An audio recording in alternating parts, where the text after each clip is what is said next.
My name is Brian McFadden. So I hail from Philadelphia, Pennsylvania.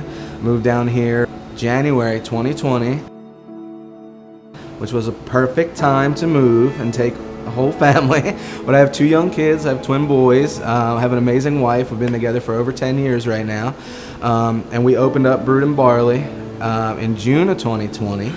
And we try to focus on a lot of local stuff and really take some of my influence from my family and put it on the menu, and really just fingers crossed that everybody loves it.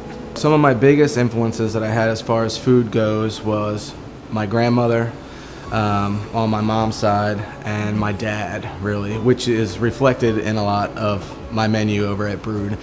Some of those are family recipes, like from my dad, meatloaf, and from my grandmother for sure.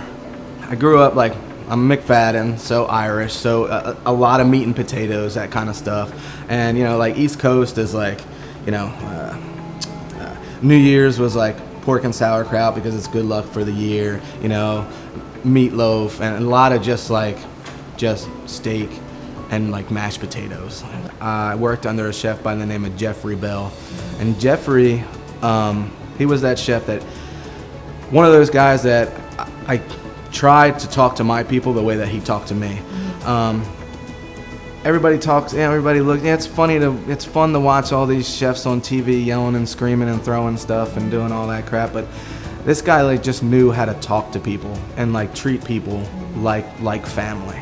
My style of cooking over the years has changed where I just got back to more roots instead of listen. I mean, I love reading a cookbook and all that kind of stuff.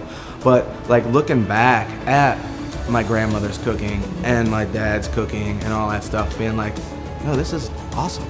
I don't need all this fancy stuff. I can do meatloaf and mac and cheese and stewed tomatoes and love it. And that's more me than anything else. The food scene is definitely up and coming. I think we're pushing that in the right direction for sure. And the relationships that I've built in North Little Rock, I see a lot of people building those relationships, and it's not just everybody's battling for that table, it's everybody's working together and we're figuring it out, The Setting the Table initiative, to me, I think is big. I'm super excited to see where it goes. Again, love the idea of bringing chefs together, growing a food scene. I think right now we are on the base of a really big thing that's about to blow up in North Little Rock. More people are going to come into town. More people are going to hear that buzz, and we're going to crush it.